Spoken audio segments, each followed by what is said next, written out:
Welcome back, Grinders. We are in round 1, game 3 between Flynn and Dave. It's one game all, obviously. There's been no draws so far, which can happen as Dave's piloting a Death Cloud deck. Yeah, you can kill each other. We did see Flynn opt to take the draw. Apparently Dave asked him about this after the match, and his response was, "I've piloted this deck enough to know that I want to play. I want to be on the draw." And just likes the additional card. Yeah, and that's fair. As we see Molting Snakeskin come down to that Tormentor. Unfortunately, the Abrupt Decay forces his demise, which is pretty good right there. I mean, if he untaps with Molting Snakeskin and it costs 3 to activate, yeah? Yes. 3 then he's just on a clock, as we see Alicia. Who smiles at death, who can bring back creatures. Tormentor. Yeah. Specifically Tormentor. There's a pretty interesting thing, as we see Damnation. Yes. Dave's trading resources very well here. A lot of 2-for-1s in his favour. Yeah, definitely. We see 2 spells in his graveyard, 4 in his opponent's, and he hasn't discarded anything as we see Blood Artist come down. Yeah. Which is good for Dave because, as you can see in Flynn's hand from just before, he had a Teemo Battle Rage which wrecked Dave in game 1 from out of nowhere. Apparently that doesn't do too well on a 0-1 though. That is... Teemo Battle Rage and Blood Artist don't seem like the best of friends, I will say. As we see a Kitchen Finks. Pretty cool card. Generally modern staple for most decks. Pod, before it was banned, was running a whole lot of these bad boys. Green Rock decks, Naya decks, pretty much everything. Anything just to combat aggro and burn. Yeah, absolutely. And this guy's pretty sweet in this. It's 3/2 with Persist, and when it comes into play, you gain 2 life. Yeah, it's very, very good. It's cast with 2 hybrid mana of green-white and then 1 colourless. It's a pretty solid card, and we see Dave's trying to get to that 6 as we see a second Kitchen Finks come down, get another 2 life.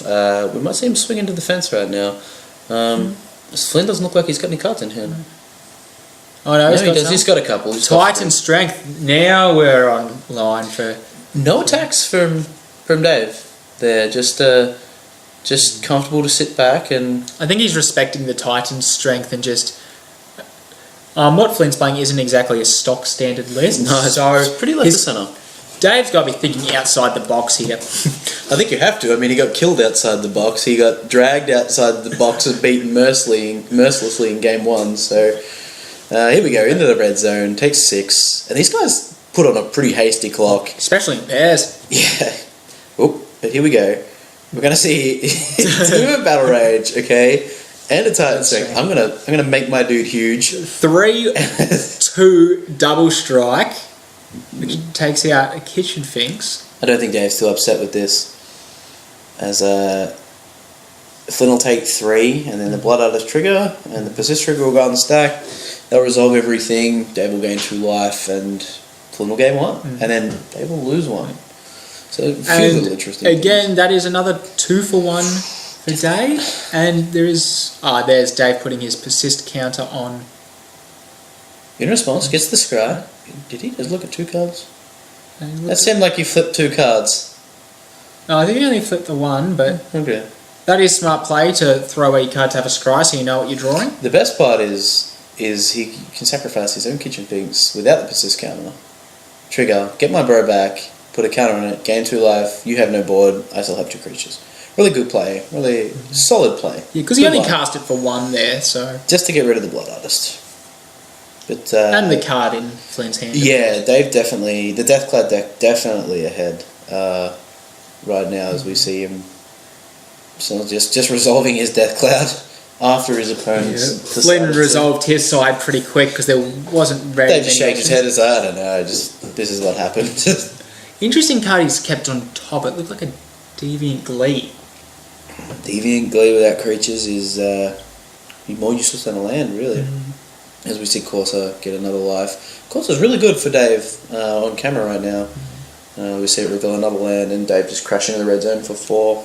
It combats the effects of Death Cloud very nicely with gaining back life and advancing your land. Yeah, absolutely. I'm pretty sure when Corsair of Krufix was spoiled, we'll find Tormented Soul and then Deviant Glee. I'm pretty sure when Corsair of Krufix was spoiled, it was in the Pro Tour tips about where this where this would go, and Death Cloud was obviously in this number 1 spot for Modern. Typically, Death Cloud not a tier 1 deck that you see people piloting too much as there is a lot of hate for it. Yeah. And a lot of resilience towards the deck. Yeah. But what cards would you be bringing in if you're versing Dave?